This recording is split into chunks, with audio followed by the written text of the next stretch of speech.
देख मैकेनिक्स का जो पार्ट था ना, उसमें क्या था, कॉम्प्लिकेटेड बहुत सारा वेक्टर क्वांटिटी था। अभी कुछ क्वेश्चन जो होगा जो मैकेनिक्स से भी सॉल्व कर सकते हो वर्क फॉर एनर्जी से। जैसे एक पार्टिकल फेंका, पार्टिकल मान ली ये पॉजिटिव चार्ज है, ये नेगेटिव चार्ज है और ये कोई पॉजिटिव टर्मिनल है। तो मैं इसको अगर वेलोसिटी भी दूँ तो क्या होगा, ये मूवमेंट फॉरवर्ड करेगा। और इसको अगर उल्टा डायरेक्शन में वेलोसिटी दूँ, मान ली ये नेगेटिव को हटा दे, इसको अगर ऐसे वेलोसिटी दूँ तो ये पॉजिटिव चार्ज क्या करता है, रिपल्शन करता है। और इसके ऊपर एक वेलोसिटी है तो इसका काइनेटिक एनर्जी है ना। तो हम लोग इसको सॉल्व कर सकते हैं फोर्स बैलेंस करके। प्योर मैकेनिक्स उसमें क्या होगा, टिपिकल होगा, फोर्स बैलेंस करेंगे, फोर्स से मास इंटू एक्सेलरेशन, एक्सेलरेशन से वेलोसिटी। और एक चीज़ है कि इसका जो हम लोग दिया है वो क्या दिया है, काइनेटिक एनर्जी। और इन दोनों पॉजिटिव और पॉजिटिव चार्ज के बीच में क्या है, पोटेंशियल एनर्जी। तो हम लोग को बैलेंस कर सकते हो, वो क्या होगा, kinetic energy equal to potential energy. ये जो चीज़ है ना, काइनेटिक एनर्जी पोटेंशियल एनर्जी, एक लाइन में सॉल्व हो जाएगा। तो इस चैप्टर का इंपॉर्टेंस क्या है, इट हेल्प्स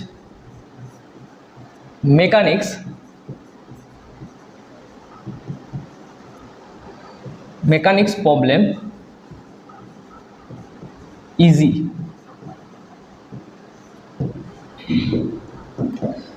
तो ये चैप्टर के बीच में अगर वर्क फॉर एनर्जी जो भी है, इसके अंदर जाने के पहले हमें क्या फाइंड करना है, दो चीज़। एक था वेक्टर क्वांटिटी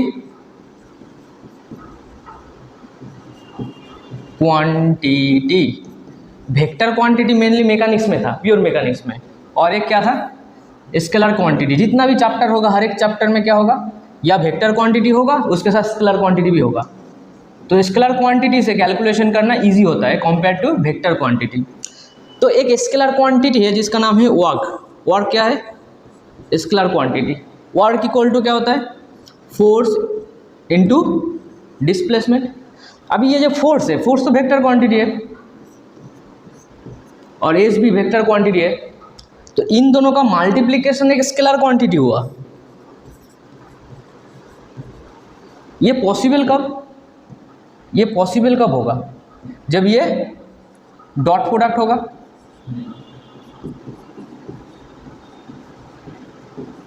डॉट प्रोडक्ट, अभी देख, तो फोर्स और एस, अभी डॉट प्रोडक्ट या स्केलर चीज़ होने के लिए क्या होना चाहिए, 0 डिग्री एंगल होना चाहिए मेनली। तो कभी कभी फोर्स और एस 0 डिग्री एंगल में ना भी हो सकता है। मान ले मैंने एक ब्लॉक है, ये ब्लॉक, इस ब्लॉक में अगर मैं फोर्स ये डालूँ और इसका डिस्प्लेसमेंट 5 मीटर हो और फोर्स का वैल्यू 5 न्यूटन है, तो अब वर्क डन क्या लिखते हैं, work done 5 × 5 25 newton into meter. अभी क्या होता है, ये फोर्स जो है, ये फोर्स पूरा फोर्स इसको डिस्प्लेस करने में काम आ गया। मान ले इस क्वेश्चन में फोर्स थोड़ा सा 30 डिग्री या मान ले 60 डिग्री एंगल में है। तो अभी ये जो फोर्स था 5 न्यूटन, ये पूरा फोर्स क्या इसका डिस्प्लेसमेंट काम आएगा, ना भी हो सकता है क्योंकि उसका 2 कंपोनेंट है। तो एक कंपोनेंट डिस्प्लेसमेंट काम कर रहा है। तो जो कंपोनेंट हम लोग उसको कंपोनेंट डिवीजन कर रहे हैं, उसमें एक तो आ रहा है F sin 60 डिग्री और एक आ रहा है F cos 60 डिग्री। तो इन दोनों में कौन सी फोर्स जो डिस्प्लेसमेंट के साथ 0 डिग्री एंगल में है, F cos 60 डिग्री, इसलिए मैंने बोला जो 0 डिग्री एंगल में होगा वो स्केलर शो करेगा। मान ले 2 न्यूटन प्लस 2 न्यूटन, अगर 0 डिग्री एंगल में है 4 न्यूटन होता है, simple scalar addition. Similarly multiplication में जो 0 डिग्री में होगा वो होगा स्केलर प्रोडक्ट या डॉट प्रोडक्ट। तो इसलिए हमें क्या करना है, इसको F cos theta into s लिखना है, या हम लोग अगर डॉट प्रोडक्ट से लिखूँ तो क्या होगा, magnitude of force magnitude of displacement into cos theta. अभी इस केस में कॉस थीटा जो है, ये जो कॉस थीटा है, इस कॉस थीटा का बहुत सारा पार्ट हो सकता है। मतलब angle between force and displacement, ये थीटा क्या है, वेक्टर एंगल। ये कॉस थीटा अगर लेस देन 90 डिग्री होगा, एक चीज़ हो सकता है। और क्या हो सकता है, थीटा इक्वल टू 90 डिग्री, और एक चीज़ हो सकता है थीटा ग्रेटर देन 90 डिग्री। ये तीनों केस पॉसिबल है। अभी थीटा लेस देन 90 डिग्री में, जैसे ये वाला केस, ये जो मैंने डायग्राम ड्रॉ किया, इस केस में मुझे डिस्प्लेसमेंट करने के लिए कितना फोर्स चाहिए। थीटा अगर 90 डिग्री से कम है तो मुझे डिस्प्लेसमेंट करने के लिए सिर्फ एक फोर्स चाहिए, सही है। तो इसके लिए थीटा लेस देन 90 डिग्री में one force minimum one force mandatory. अभी सोच थीटा इक्वल टू 90 डिग्री और मुझे इसको डिस्प्लेसमेंट करना है। जैसे अर्थ में होता है ना, मान ले मुझे फोर्स देना है ऊपर, और ऊपर है तो ये एंगल कितना है 90 डिग्री। डिस्प्लेसमेंट सोच, डिस्प्लेसमेंट इधर हो रहा है, ओके, डिस्प्लेसमेंट इधर हो रहा है और फोर्स से ये, तो इस केस में 100% मिनिमम दो फोर्स तो लगेगा ही। फोर्स दे रहा है ऊपर, डिस्प्लेसमेंट हो रहा है आगे, इसका मतलब एक्सटर्नल कोई ना कोई एजेंसी है, एक्सटर्नल कोई ना कोई फोर्स है जो इसके ऊपर एक्ट कर रहा है। समझा कैसे होता है? मान ले वर्क डन, वही तो अभी तक डिस्प्लेसमेंट होगा। एक एग्जांपल, रियल लाइफ एग्जांपल, मान ले ये एक आदमी है, ये एक आदमी, इसका काम क्या है? कुली का काम है। तो एक बॉक्स है, तो वो बॉक्स को लेके ऐसे फॉरवर्ड मूवमेंट हो रहा है। तो ये फॉरवर्ड मूवमेंट के लिए उसको कोई ना कोई वर्क डन तो करना पड़ेगा, कोई ना कोई काम तो करना पड़ेगा। एक बॉक्स लेके ऐसे ऐसे मूवमेंट करेगा तो उसको आगे कोई ना कोई फोर्स देना पड़ेगा। उसी टाइम इस बॉक्स में एक फोर्स नीचे भी लग रहा है mg, तो work done by the gravity कितना होगा? 0 होगा। ये work done by the gravity, इसका मतलब ये आदमी का वर्क डन 0 है क्या? नहीं है। वर्क डन, ये जो ह्यूमन बीइंग है, ये कोई ना कोई तो फोर्स यूज़ किया इसको आगे लेने के लिए। ऐसे होल्ड किया तो होल्ड करने में भी तो एक फोर्स लगता है, ये सन नो। तो इसलिए जब भी थीटा 90 डिग्री होगा, इस केस में दो फोर्स लगेगा, दो फोर्स लग सकता है। उसमें एक फोर्स होगा जो इसको एनर्जी देगा, ओके, मिनिमम 2 फोर्स। और इस बॉडी को मान ले ये डिस्प्लेसमेंट तो आगे कर रहा है, डिस्प्लेसमेंट आगे कर रहा है, ये जो फोर्स दिया तू 90 डिग्री में, इसकी वजह से कोई डिस्प्लेसमेंट होगा?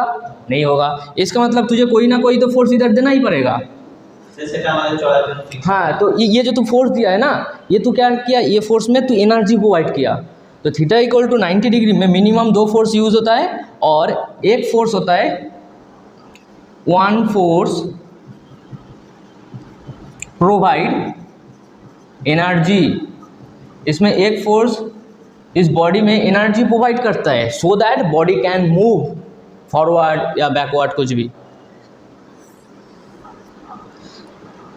Last one, theta less than 90 degree, अच्छा थीटा ग्रेटर देन 90 डिग्री।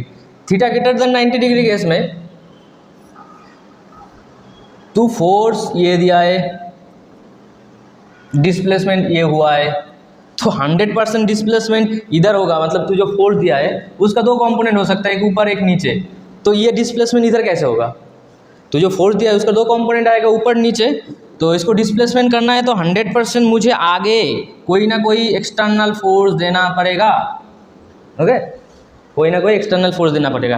तो थीटा ग्रेटर देन 90 डिग्री में मिनिमम 2 फोर्स रिक्वायर्ड। इसमें भी सेम चीज़, 1 फोर्स प्रोवाइड एनर्जी,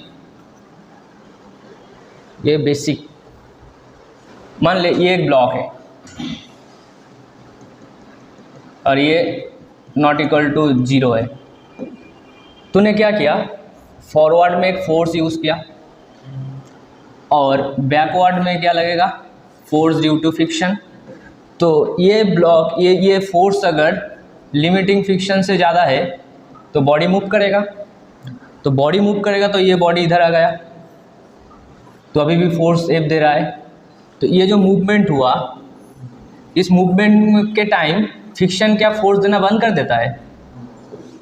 फोर्स तो नहीं, फोर्स तो देता है। तो डिस्प्लेसमेंट हुआ फॉरवर्ड और फ्रिक्शन का फोर्स लग रहा है बैकवर्ड।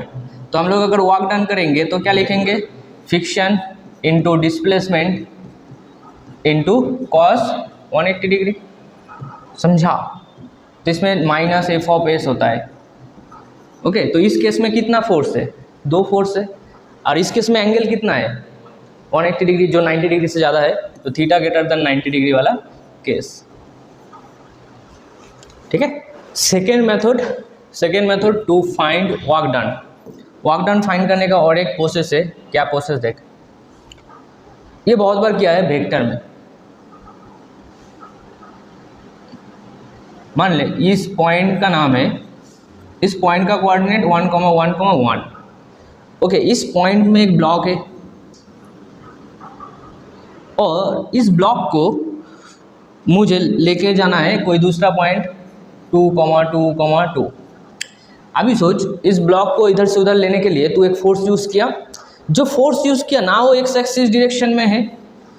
मान ले ये एक्स वाई एक्सिस, ये एक्स एक्सिस, ये जेड एक्सिस। अगर मैं फोर्स सिर्फ एक्स एक्सिस में पुश करता, मान ले ये कॉर्नर से मैं अगर एक्स एक्सिस से पुश करूँगा तो ब्लॉक सिर्फ इस लाइन में जाएगा। अगर इस ब्लॉक को मैं पुश करूँगा वाई एक्सिस में तो ये ऊपर जा सकता है, अगर ऊपर वाई एक्सिस है। अगर एक्स एंड वाई एक्सिस में पुश करो, मतलब फोर्स का जो वैल्यू है वो अगर एक्स आई कैप प्लस वाई जे कैप है, तो क्या होगा, ये ब्लॉक इस प्लेन के ऊपर जाएगा। ये जो प्लेन है इस प्लेन के ऊपर जाएगा। बट मुझे अगर इस ब्लॉक को 3D में मूवमेंट करना है तो मेरा जो फोर्स है उस फोर्स का भी क्या होना चाहिए, 3D डायरेक्शन होना चाहिए। समझा? तो इसलिए कभी कभी क्वेश्चन में फोर्स का जो वेक्टर फॉर्म है उस फॉर्म में दे सकता है। मान ले मैंने बोला इस बॉडी को इधर से उधर मूवमेंट करने के लिए जो फोर्स दिया है वो 2i cap plus 3j cap plus 4k cap. इसका मतलब तुझे समझना पड़ेगा इस फोर्स का मतलब क्या है। इस फोर्स का तो एक मैग्नीट्यूड है √2² प्लस 3² प्लस 4², तो वो उसका मैग्नीट्यूड देना पड़ेगा। बट उस मैग्नीट्यूड, जो मैग्नीट्यूड है उसको अगर मैं मान ले ये जो फोर्स है, ये जो फोर्स है इसका मैग्नीट्यूड क्या होगा, 9 प्लस 16 प्लस 4 29। ठीक है, अभी जो ये 29 है, ये 29 नेट फोर्स। तो मैं अगर पूछूं ये फोर्स एक्स एक्सिस से कितना एंगल है तो हम लोग क्या लिखेंगे, कॉस अल्फा इक्वल टू 2/√29। इधर से तुझे अल्फा मिल जाएगा। इसका मतलब जो मैंने फोर्स यूज़ किया वो एक्स एक्सिस से एक एंगल में है। सिमिलरली वही फोर्स वाई एक्सिस से कितना एंगल में होगा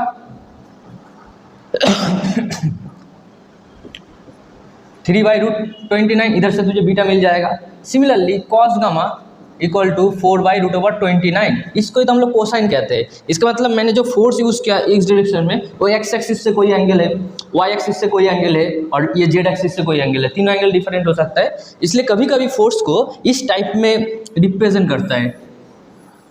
अभी ये क्वेश्चन सॉल्व करना तो बहुत ईजी है। तो मान ले क्वेश्चन में पूछा है वर्क डन कितना करना पड़ेगा पार्टिकल को 1,1,1,2,2,2 में मूव करने के लिए। तो इसके लिए मुझे क्या करना है, ये जो पॉइंट है इसको ए मान लो, ये बी मान लो। तो जो डिस्प्लेसमेंट हुआ है वो उसको नाम क्या होगा, R A B. R A B को कैसे लिखते हैं, R B vector minus R A vector. Final minus initially होता है position vector.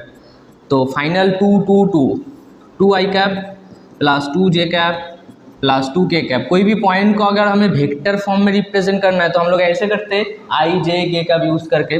Similarly R A वाला पार्ट क्या होगा, i cap plus j cap plus k cap. तो इसको माइनस कर देंगे तो मुझे मिलेगा क्या, i cap j cap k cap. अभी मुझे पता है वर्क डन क्या होता है, work done equal to force dot product of displacement. अभी तक फोर्स का जो वैल्यू है क्वेश्चन में दिया है 2i cap 3j cap plus 4k cap. 2i cap plus 3j cap plus 4k cap. और पोजीशन वेक्टर तो मुझे पता है i cap plus j cap plus k cap. इसका मतलब 2 प्लस 3 प्लस 4, आंसर कितना है 9। ओके, 9 जूल या न्यूटन मीटर। देख graphical method, graphical method means force अगर कांस्टेंट है तो वर्क डन इक्वल टू क्या होगा, F इंटू एस। ये फॉर्मूला कब तक वैलिड है, फोर्स कांस्टेंट। अगर फोर्स वेरिएबल होगा तो वर्क डन का फॉर्मूला क्या होगा, इंटीग्रेशन ऑफ F ds। हाँ, F ds, S for displacement, ds derivative और F is a function of S। देख इसका प्रूफ देख, मान ले ये एक फोर्स और डिस्प्लेसमेंट ग्राफ है। तो इसका वैल्यू 2 है और ये 45 डिग्री है। तो ये जो ग्राफ है ये होगा क्या, F equal to s plus 2, F equal to s plus 2, ठीक है। तो मैं ये वैल्यू इधर पुट कर सकता हूँ क्योंकि फोर्स वेरिएबल है। 2 plus S into d S. अभी ये कहाँ तक जा रहा है, मान ले ये 0 है और ये 4 मीटर है, तो 0 to 4 इक्वल टू ये 2s होगा और ये एस स्क्वायर बाई 2 होगा।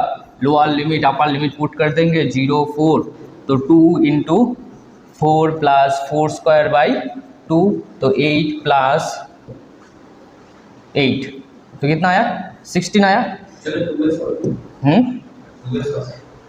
2s ही तो लिखा है, ये तो 2s। हाँ, इंटीग्रेशन ऑफ डी एस क्या होता है, एस होता है। Okay, integration of S d S क्या होता है, एस स्क्वायर बाई 2 होता है, वही तो लिखा है।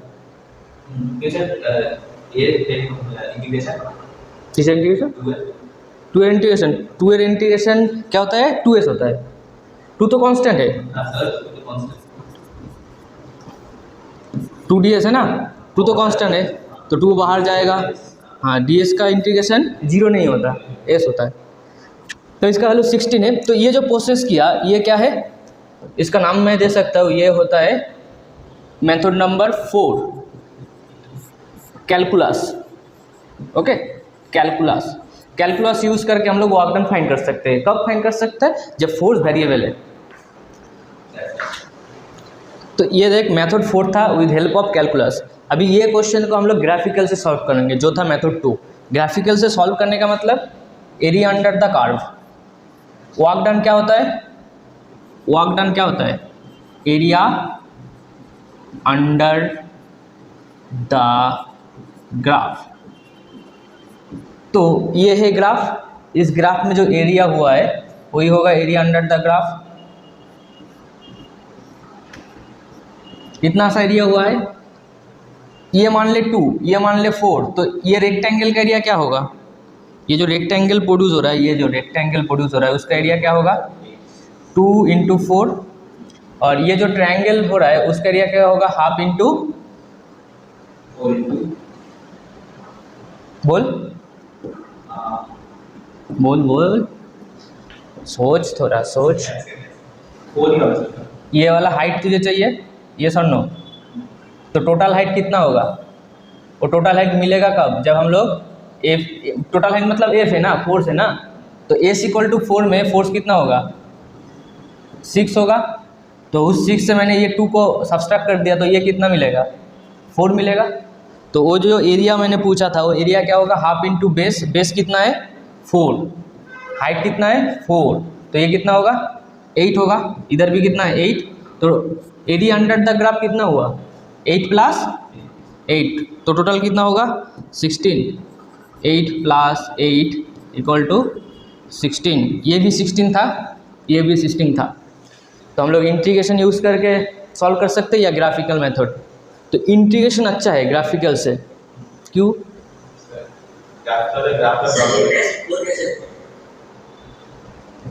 कौन सा 4 कैसे हुआ, इसका वैल्यू क्वेश्चन में दिया था, ये जो कोऑर्डिनेट है ये 4 है। ओके, 0 to 4 मैंने इधर इंटीग्रेशन किया था, तब क्या किया था 0 to 4, ठीक है। तो अभी क्वेश्चन है ग्राफिकल अच्छा है या इंटीग्रेशन या कैलकुलस अच्छा है, तो आंसर है कैलकुलस अच्छा है। क्यों, क्योंकि सेकेंड क्वेश्चन,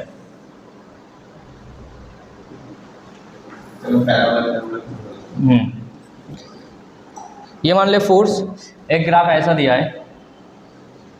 ओके, तो अभी इस ग्राफ जो एफ है, F is a function of 2 plus s square. अभी क्वेश्चन में पूछा है एस इक्वल टू 2 में और s equal to 0, s equal to 0 to s equal to 2, ये डिस्टेंस जाने में कितना वर्क डन लगेगा, ये तू फाइंड कर सकता है ग्राफ से, इम्पॉसिबल है, क्योंकि वो तो जनरल कोई रेक्टेंगल ना पैराबोला ना सर्कल कुछ भी नहीं है। इसलिए हम लोग क्या करेंगे, हम लोग इंटीग्रेशन यूज़ करेंगे। सॉल्व करो। तो we know that work done equal to integration of F into d s. F का वैल्यू कितना है 2 plus s square d s. तो ये जाएगा कहाँ 0 to 2, तो 2s plus s square by 2, upper limit 2, lower limit 0, s cube by 3। ये क्या होगा एस क्यू बाई 3। तो 2 इंटू 2 प्लस 8/3, सही है। 2 इंटू 2 4 प्लस 8/3 20/3। कभी कभी हम लोग तो क्या करते हैं ना, हम लोग हर वक्त फोर्स को रेजोल्यूशन करते हैं, कभी कभी डिस्प्लेसमेंट को भी रेजोल्यूशन करना पड़ता है। मान लीजिए ये है एस और ये है फोर्स, अब फोर्स और एस के बीच में एंगल कितना है थीटा। तो कभी कभी कुछ क्वेश्चन में हमें क्या करना पड़ता है, हमें डिस्प्लेसमेंट को रेजोल्यूशन करना पड़ता है। मान लीजिए कोई इंक्लाइन केस, तो ये जो फोर्स और एस है, हमें वर्क डन अगर फाइंड करना है तो वर्क डन हम लोग क्या लिखते हैं एफ एस कॉस थीटा। तो इसमें हम लोग एक चीज़ हम लोग ये भी कर सकते हैं, ये कर सकते हैं ना F cos theta into S, और ये भी कर सकते हैं F into S cos theta. इसका मतलब हम लोग एस का भी कंपोनेंट डिवाइड कर सकते हैं। ये एस है तो ये वाला कंपोनेंट कितना होगा एस कॉस थीटा, और ये वाला कंपोनेंट कितना होगा एस साइन थीटा। मैंने क्या बोला था, स्केलर क्वांटिटी के लिए सिर्फ एक के ऊपर और एक होना चाहिए, तो फोर्स के ऊपर एस कॉस थीटा गया, मैं फोर्स को रेजोल्यूशन ही नहीं किया, समझा। तो इसलिए वर्क डन हम लोग दोनों तरफ से कर सकते हैं, एफ एस कॉस थीटा या S cos theta of F. Mainly दुनिया में दो टाइप का फोर्स मिलता है, एक है कॉन्जर्वेटिव फोर्स और एक है नॉन कॉन्जर्वेटिव फोर्स। तो पहले हम लोग कॉन्जर्वेटिव फोर्स समझेंगे। मान ले तू एक पार्क में गया, उस पार्क में ऐसा एक इंक्लाइन स्लीपिंग है, उस पार्क में एक इंक्लाइन स्लीपिंग है। देख एक पार्क है उसमें स्लीपिंग है, ये तरफ ए पोजीशन है, ये ए पोजीशन, ये बी पोजीशन, ये सी पोजीशन। तेरे पास दो ऑप्शन है, एक तो ए से सी डायरेक्ट जाना। बचपन में हम लोग क्या करते हैं, जो ज़्यादा होशियार था वो क्या करते हैं, स्लीपिंग के ऊपर ही पैदल ही चला जाता है। और एक क्या करते हैं, ऐसे पीछे आएगा फिर सीढ़ी से ऊपर जाएगा, सही है। तो अभी हम लोग देखेंगे इन दोनों केस में, ये है पहला पाथ और ये क्या है, ये टोटल पाथ जो है, ये दूसरा पाथ। तो कॉन्जर्वेटिव फोर्स में जो उसका मेन प्रॉपर्टी है, conservative force does not depend on path। इसका मतलब conservative force में work done in first path and work done in second path same होगा। ओके तो ये हम लोग देखेंगे। तो इसमें कंजर्वेटिव क्या फोर्स कौन है वो भी पता चल जाएगा। मान ले ये आदमी है, इस आदमी ने जो डिस्प्लेसमेंट ट्रैवल किया, इधर से ये एस और ये से इधर से ये हाइट एच और ये एंगल थीटा और ये एंगल मान ले एल। ओके तो पहले जब ए से बी गया, work done by the gravity. हम लोग देखेंगे कि ग्रेविटी कंजर्वेटिव फोर्स है या नॉन कंजर्वेटिव फोर्स है। ग्रेविटी के बारे में अभी डिस्कस होगा, ग्रेविटी क्या है, ग्रेविटी फोर्स कंजर्वेटिव या नॉन कंजर्वेटिव। तो work done in first case A to B, work done by the gravity कितना होगा, ए टू बी क्या होगा 0। Similarly work done B C क्या होगा बी टू सी। अभी ए टू बी में 0 क्यों हुआ, क्योंकि मेरा जो एम जी है डिस्प्लेसमेंट के साथ कितना एंगल में है 90 डिग्री, इसलिए वर्क डन 0 होता है। अभी इस केस में वर्क डन कितना होगा माइनस, क्योंकि एम जी तो नीचे है और डिस्प्लेसमेंट ऊपर हुआ है, तो एंगल कितना है 180 डिग्री। तो m g into h cos 180 degree.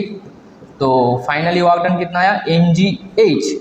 तो work done in second process, work done in second process कितना होगा टोटल वर्क डन कितना हुआ mgh। अभी देख work done of fast process, तो फास्ट प्रोसेस के लिए ये है इंक्लाइन सरफेस, ये लेंथ कितना है l है, mg कहाँ लग रहा है नीचे, mg कहाँ लग रहा है नीचे, ये एंगल कितना है, ये टोटल एंगल कितना होगा थीटा प्लस 90 डिग्री। तो work done in second case, work done in first case ये है mg इंटू l, बोल mg into l cos 90 plus theta. मैंने तुझे बोला था ना कि 90 डिग्री से ज़्यादा होगा तो दोनों फोर्स लगेगा, तू जब ऊपर उठेगा तब तुझे और एक फोर्स देना पड़ेगा ना। तो mg into l into cos 90 plus theta, तो ये क्या हो गया minus mgl sine theta. 90 plus theta क्या होता है साइन थीटा होता है। और ये अगर l है और ये अगर हाइट है तो हम लोग h को क्या लिखते हैं l साइन थीटा, h को l साइन थीटा लिखते हैं। तो हम लोग इधर से क्या लिख सकते हैं minus mg l sine theta, l sine theta को क्या लिखेंगे h। तो दोनों केस में वर्क डन सेम हुआ। तो work done by the gravity in case 1 and 2 same.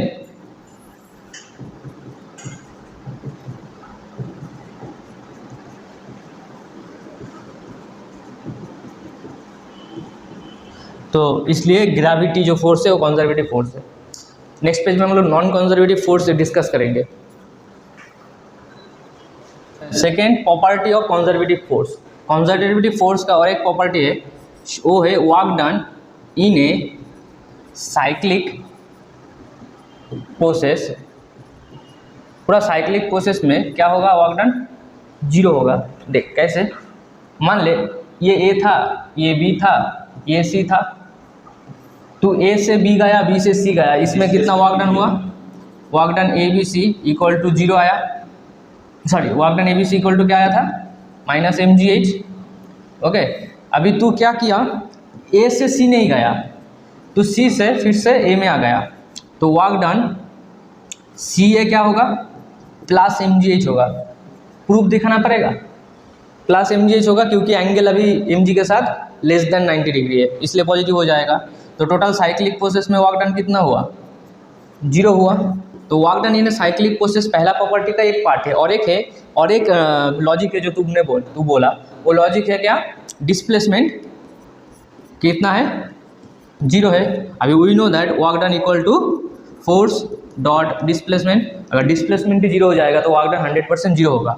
But in case of non conservative force work done in a cyclic process 0 नहीं होगा। Like non conservative force example friction. तो non conservative force होने का जो property है work done in a cyclic process not equal to 0। मान ले एक ब्लॉक है, इस ब्लॉक का डिस्प्लेसमेंट इधर हुआ, इस ब्लॉक का जो पोजीशन था ये 1 है और इस ब्लॉक को मैंने इधर लेके आया 2 में, जैसे इधर क्या है। तो जब मैंने ब्लॉक को मूवमेंट करूँ फॉरवर्ड में तो फ्रिक्शन लगेगा पीछे। तो 1 से 2 जाने में मेरा वर्क डन कितना हुआ, 1 से 2 जाने में minus of F into S, क्योंकि एंगल कितना है 180 डिग्री। तो जब यही चीज़ को मैं उधर से इधर लेके आऊँगा, जब इस ब्लॉक को उधर से इधर लेके आऊँगा तो अभी फ्रिक्शन अभी भी पीछे, डिस्प्लेसमेंट आगे फिर से 180 डिग्री। तो वर्क डन 2 to 1 कितना है माइनस एफ एस है। तो work done in a cyclic process कितना होगा माइनस ऑफ 2 एफ एस। तो टोटली लॉस होता है फ्रिक्शन के लिए, टोटली सिस्टम का लॉस होता है। कंजर्वेटिव फोर्स में क्या था, नॉट डिपेंडेंट ऑफ पाथ, तो इधर से लेके गया ऊपर गया और यह गया, तो वो क्या था not dependent of path. But ये इस केस में क्या होगा डिपेंड ऑन पाथ। इसलिए मैं एक ब्लॉक को अगर फ्रिक्शनलेस सरफेस से ले जाऊँ, फ्रिक्शनलेस सरफेस से ले जाऊँ, तब क्या होगा? वर्क डन इधर लेके गया ये ए से, तो वर्क डन कितना होगा? फ्रिक्शन तो नहीं है ही नहीं, तो work done by the friction 0 होगा।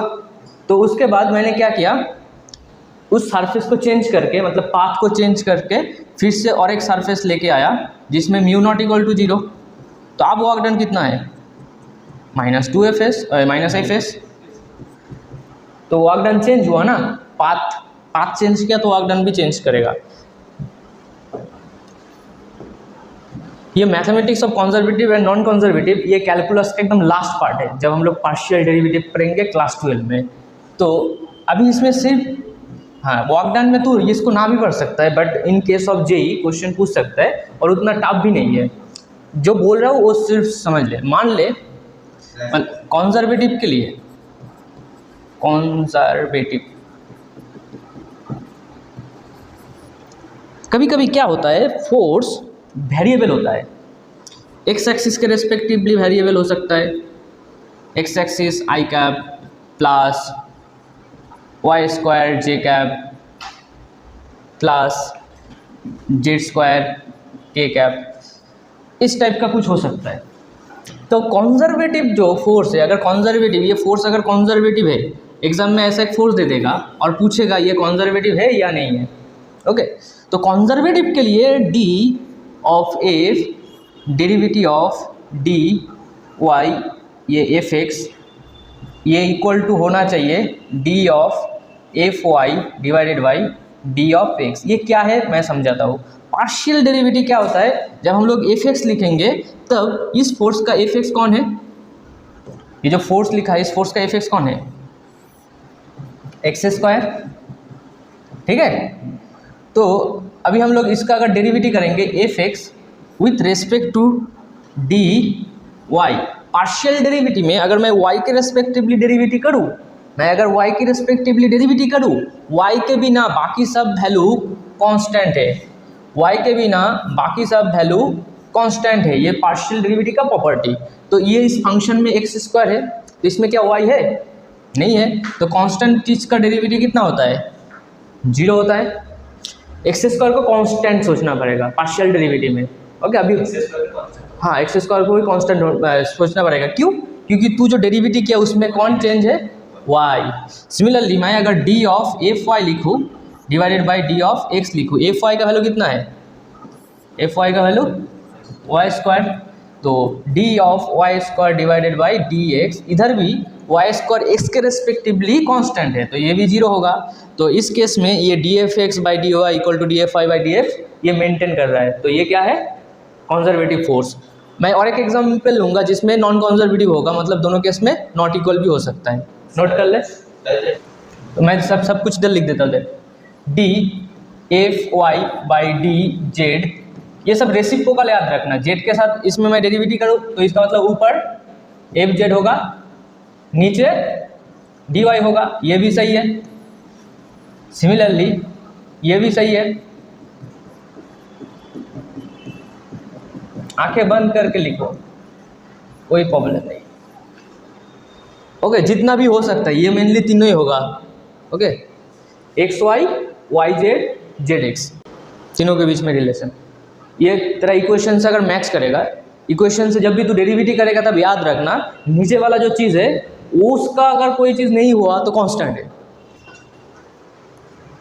सर तीनों को एक साथ लिख देता है तो सर उसको उल्टा डेल्टा।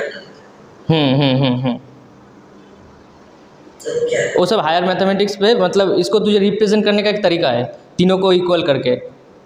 और क्या है ना, जब भी हम लोग पार्शियल डेरिवेटिव करते हैं, पार्शियल डेरिवेटिव में यूलर था और एक मैथमेटिशियन था, उन लोग बोला ऐसा चीज़ों को बार बार, हाँ लैग्रेंज ये सब, उन लोग बोलेगा ऐसा चीज़ को बार बार क्यों लिखूँ, तो डेल्टा से रिप्रेजेंट करो। डेल्टा का एक नाम भी है, क्या नाम था उसका? लैग्रेंज कांस्टेंट है क्या?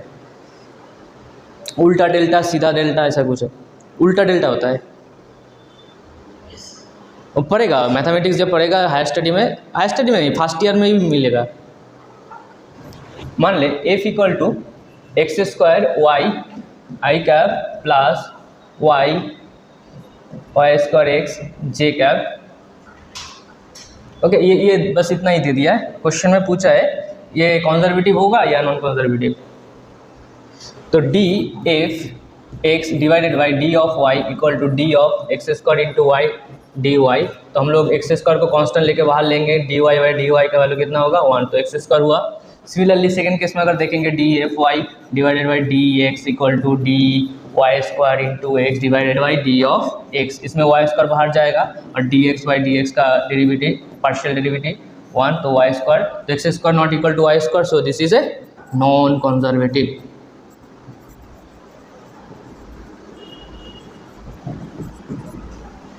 ठीक है, देख एक्स स्क्वायर, हाँ एक्स स्क्वायर प्लस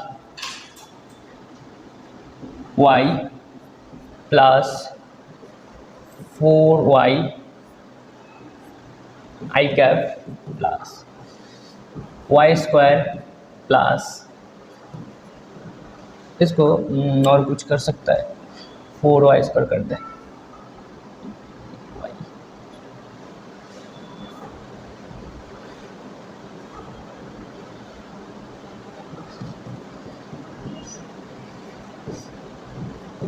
इसका बोल कंजर्वेटिव नॉन कंजर्वेटिव। इसका देख d F x by d y equal to x square, तो कांस्टेंट है, तो y का डेरिवेटिव 1, 4y स्क्वायर का डेरिवेटिव 8y।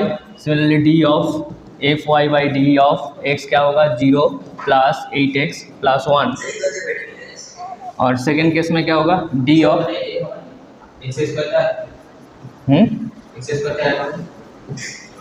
इसमें D of x, x square constant हो जाएगा वाई के रेस्पेक्टिव, प्लस में है ना 0 होगा 0। अरे d of x square by d y कितना होता है 0 होता है, मल्टीप्लिकेशन में तो बाहर जाएगा, मल्टीप्लिकेशन में थोड़ी है, तो अलग अलग है। सिमिलरली इस केस में फाइंड कर, ये एफ जेड को मैं ये लिखूँ, ये कौन बोलेगा, ये बोलेगा ये के कैप, ओके के कैप के साथ जो मल्टीप्लिकेशन हो क्या होगा एफ जेड। तो मैं इसको क्या लिखूँ, मैं इसको लिखूँ D of 3z square plus 4y। इसमें तो जेड वाई दोनों ही वेरिएबल है, तो उसको एफ जेड क्यों लिखूँ, ये क्वेश्चन आएगा तेरे दिमाग में, वो क्वेश्चन का आंसर कौन देगा, ये के कैप या J cap divided by D of Y. तो इसका वैल्यू कितना होगा बोल, बोल जल्दी बोल, 4 होगा क्योंकि जेड स्क्वायर के लिए 0 है। सिमिलरली डी ऑफ ये क्या होगा एफ वाई होगा depend on I cap J cap K cap divided by D of Z करेंगे, जो इसमें किया था तो उल्टा करेंगे, नहीं तो कैसे कंपेयर करें, तो 0 प्लस 4y, ये भी नॉन कंजर्वेटिव आ रहा है। हाँ हाँ सही सही, हाँ डी जेड है तो 4z का डेरिवेटिव 4 होगा और ये 0 होगा। तो पहला क्वेश्चन में कंजर्वेटिव आया।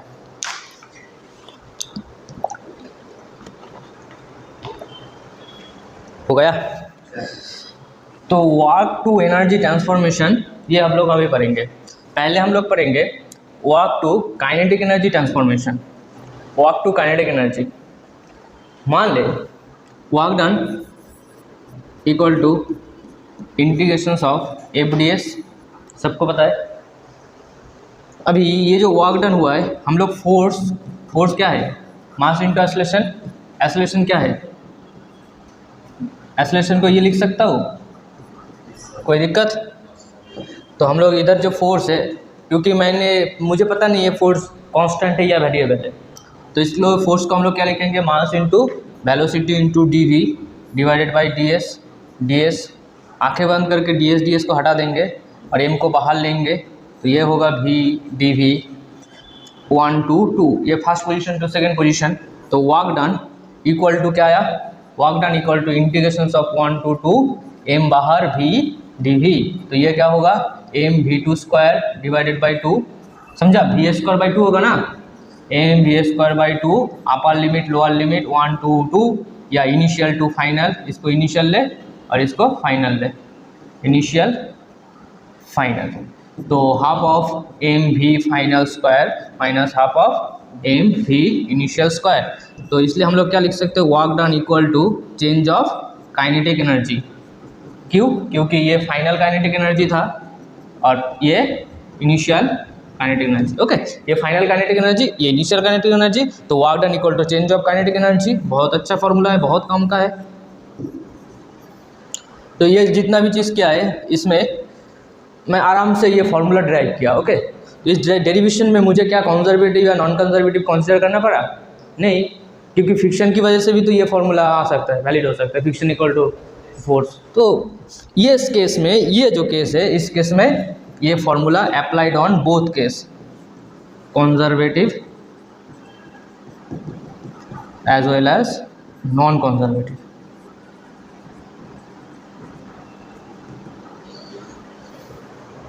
अभी क्या डिस्कस करना है? Work done conversion with potential energy.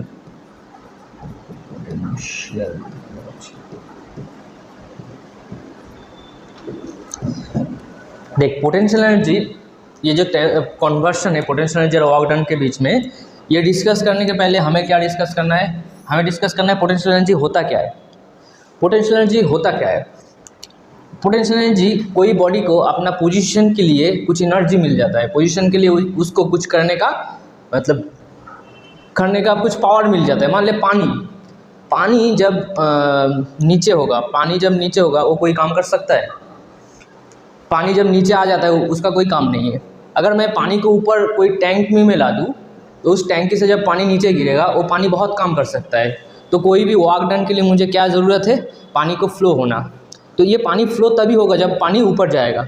Okay, समुंदर से पानी ऊपर जाता है पहाड़ के ऊपर, उसके बाद पहाड़ से हम लोग जब पानी नीचे आता है रिवर के अकॉर्डिंग, तो हम लोग वाटर टरबाइन यूज़ कर सकते हैं, उससे इलेक्ट्रिसिटी पैदा होगा।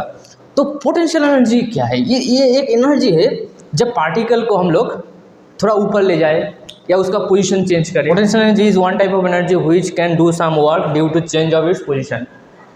तो अगर पोजीशन चेंज नहीं करेगा पोटेंशियल एनर्जी, कुछ नहीं होने वाला है। ओके, तो पोटेंशियल एनर्जी में डिस्प्लेसमेंट या चेंज ऑफ पोजीशन ये बहुत इंपॉर्टेंट है।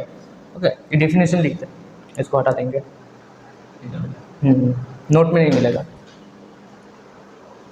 ये है आर्ट सरफेस। इस सरफेस से एक ब्लॉक को तो क्या किया? ऊपर लेके आया एच हाइट में। तो जब ऊपर लेके जाएगा तब उस पार्टिकल में एक एनर्जी मिल जाता है, जिस एनर्जी क्या होता है, जब पार्टिकल को ऊपर ले जाएगा तब एनर्जी मिलेगा। ये एनर्जी आया कहाँ से? एनर्जी आया कहाँ से? तो एनर्जी मेनली दो चीज़ से आता है। वर्क डन क्या क्या देता है? काइनेटिक एनर्जी देता है। वर्क डन पोटेंशियल एनर्जी देता है। जब मैं ये जो ब्लॉक है, इस ब्लॉक को मैं धीरे धीरे ऊपर लेके जाऊंगा, धीरे धीरे स्लोली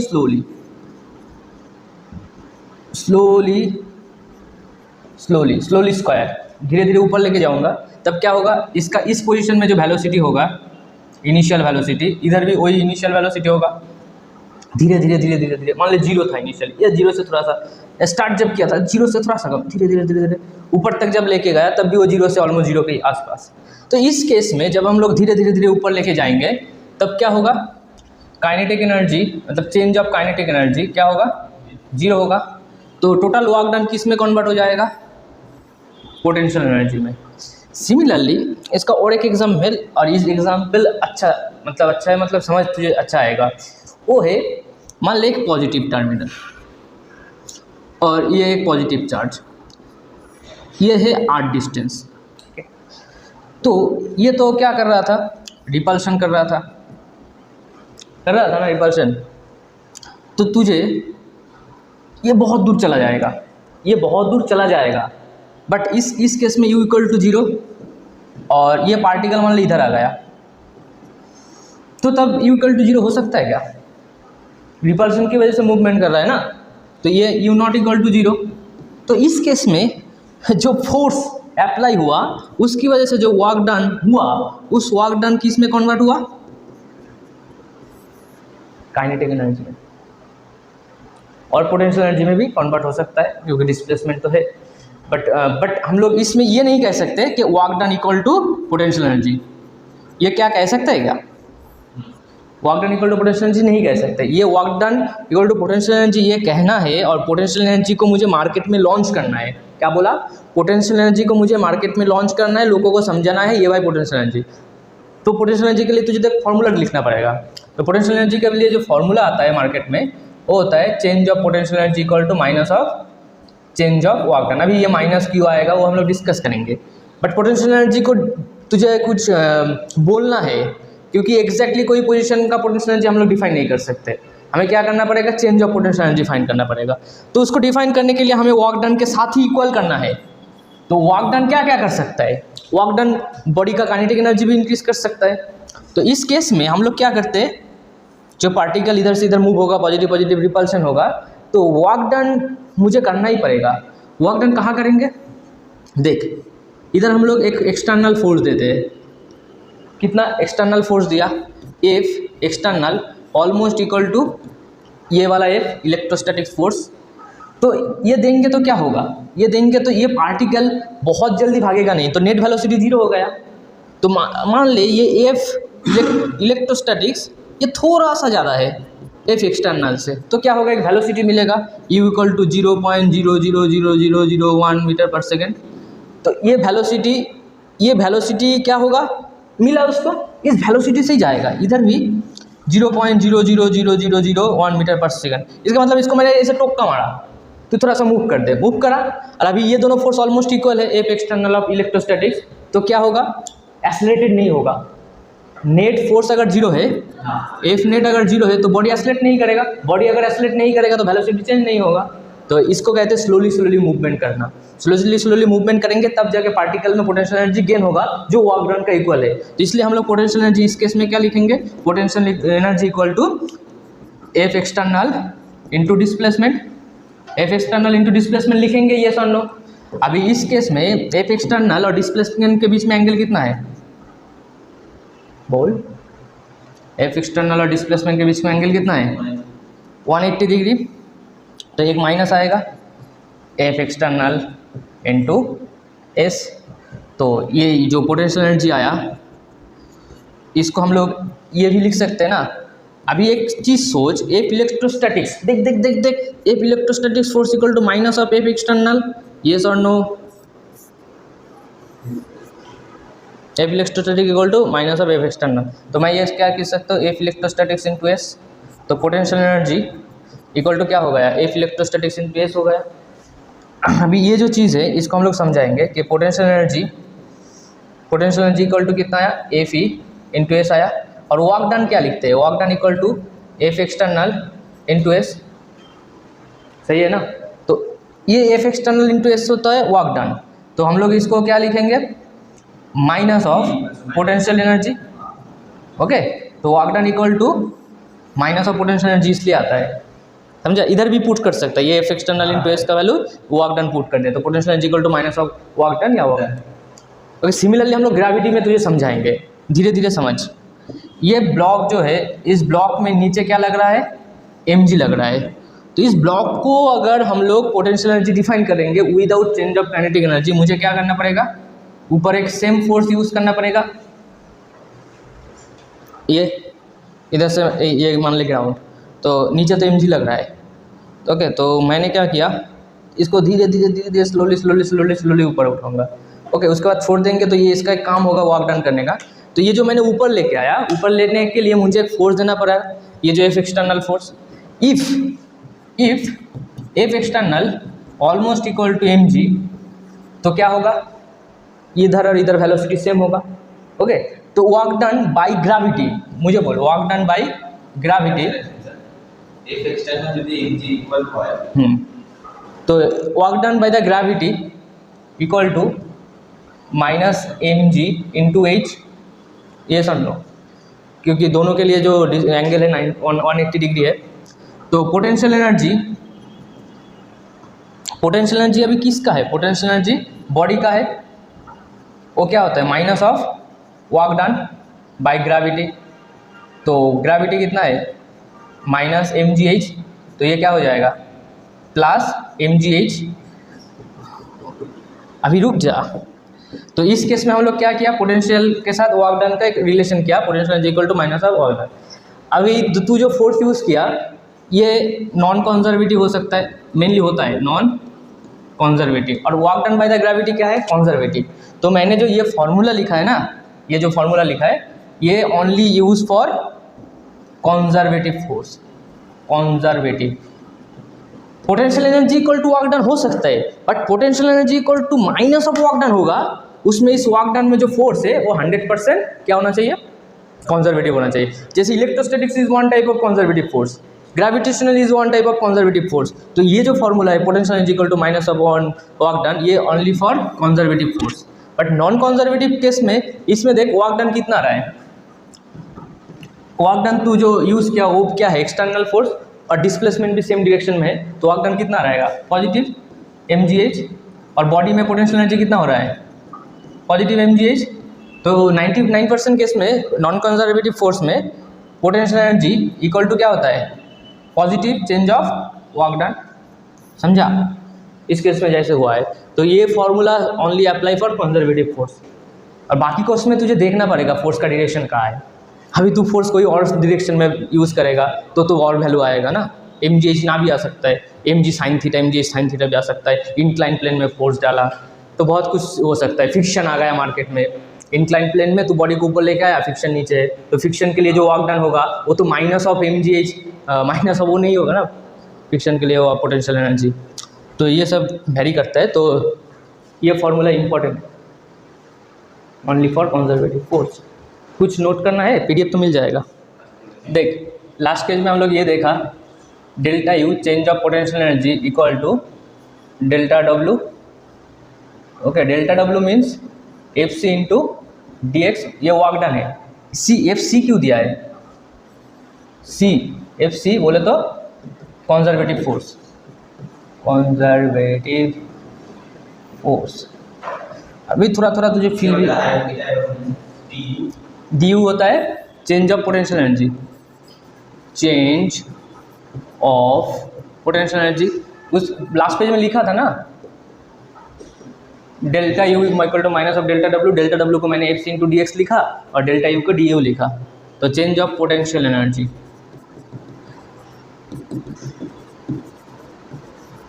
अभी मैं इसको ऐसे लिख सकता हूँ, F C equal to minus of D U by D x.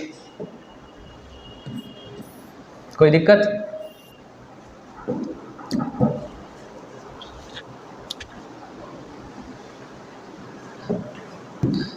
इधर से स्टार्ट होता है इक्विलिब्रियम।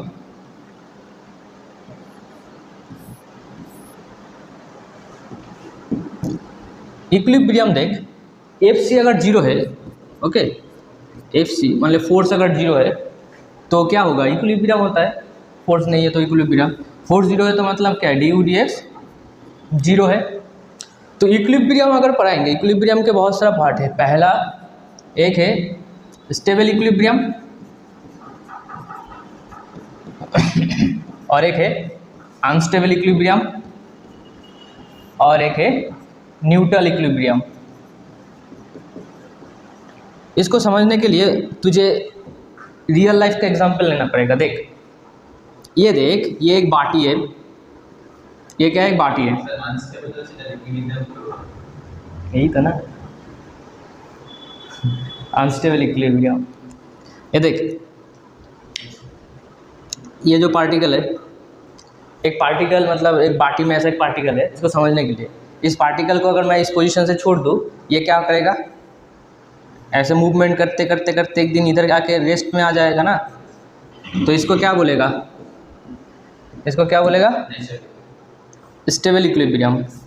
इसका मतलब कभी ना कभी स्टेबल होगा। मतलब एक्चुअल में क्या किया, इनिशियल पोजीशन ये था, ठीक है, इनिशियल पोजीशन से तू डिस्टर्बेंस किया, इनिशियल पोजीशन ये था, इधर से इधर लेके आया, डिस्टर्बेंस किया, डिस्टर्बेंस करने के बाद भी क्या हो गया, वो अपना जगह, अपना ओरिजिनल पोजीशन गेन करेगा।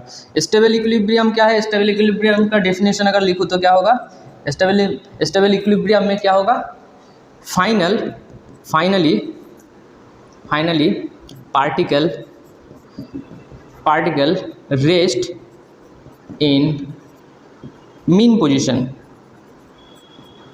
मीन पोजीशन क्या है? जिधर एफ नेट जीरो होता है, जिधर फोर्स जीरो होता है, तो मीन पोजीशन में वो रुक जाएगा, ऐसे ऐसे ऐसे ऐसे कर करके रुक जाएगा। अभी जो बाटी लिया था उस बाटी को उल्टा कर दे, और जो मार्बल लिया था उस मार्बल को इधर रख। तो मान ले ये मार्बल इस बाटी के ऊपर इक्विलिब्रियम में था, ओके, कोई बाटी होता तो दिखा देते। तो इस मार्बल को थोड़ा सा डिस्टर्बेंस किया किसी ने, थोड़ा सा डिस्टर्बेंस किया, ये पार्टिकल क्या हो जाएगा? नीचे गिर जाएगा ना, ये पार्टिकल नीचे गिर जाएगा। नीचे गिरेगा तो अपना ओरिजिनल पोजीशन गेन कर सकता है क्या? नहीं। तो जो ओरिजिनल पोजीशन गेन नहीं करेगा उसको क्या कहेंगे? Unstable equilibrium. और एक केस होता है, मार्बल क्या है? मार्बल एक ग्राउंड में है, एक ग्राउंड में है, तो ग्राउंड में न्यूट्रल था, उसको मैंने थोड़ा फोर्स दिया तो वो थोड़ा सा डिस्टेंस ट्रेवल करके फिर से रेस्ट में आ गया। तो ये भी क्या है? नहीं, ये न्यूट्रल इक्विलिब्रियम है। ये क्या है? Neutral equilibrium. जिसका जो शार्पनेस था वो क्या था? लीनियर था। तो मीन पोजीशन नहीं आ रहा है, इसका मतलब ये स्टेबल इक्विलिब्रियम नहीं है। मीन पोजीशन में अगर आ ही जाता तो स्टेबल इक्विलिब्रियम हो जाता। इस तीनों टाइप का मतलब क्या है? स्टेबल इक्विलिब्रियम में भी कार्व होगा, अनस्टेबल में भी कार्व होगा। स्टेबल में मीन पोजीशन में आएगा, अनस्टेबल में मीन पोजीशन में नहीं आएगा, न्यूट्रल में भी मीन पोजीशन में नहीं आएगा, बट न्यूट्रल में कार्व क्या होगा? Straight line. ये जो कार्व बोल रहा हूँ, ये कार्व क्या है? ये कार्व है एक्स और पोटेंशियल एनर्जी के बीच में ग्राफ। ये है पोटेंशियल एनर्जी और ये है एक्स। बोल इधर स्लोप कितना है? 0। तो ये क्या होगा? इक्विलिब्रियम पोजीशन 0 है ना। ये डी यू डी एक्स 0 है, इधर भी क्या है? तो ये भी तो इक्विलिब्रियम पोजीशन। तो इसको हम लोग क्या कहेंगे? Stable equilibrium. अभी तुझे याद कैसे रहेगा? बाटी को याद करके, ये ऐसा उल्टा बाटी, ये सीधा बाटी, ये उल्टा बाटी। डी यू डी एक्स क्या होगा? 0, और इधर भी डी यू डी एक्स क्या होगा? 0। तो ये न्यूट्रल इक्विलिब्रियम है, ये अनस्टेबल इक्विलिब्रियम है।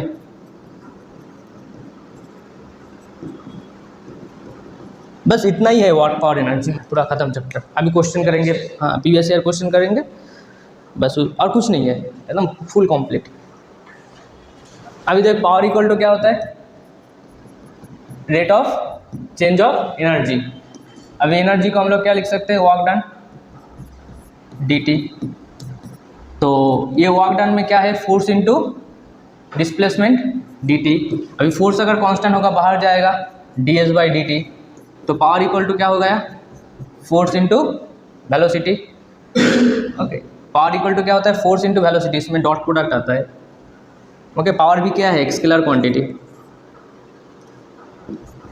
और फोर्स क्या है? वेक्टर। वेलोसिटी भी वेक्टर, तो दोनों का डॉट प्रोडक्ट पावर होता है। पावर का यूनिट क्या है?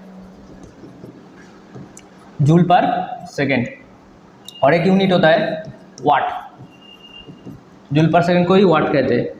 1 हॉर्स पावर इक्वल टू 746 वाट, ऐसा कुछ वैल्यू है।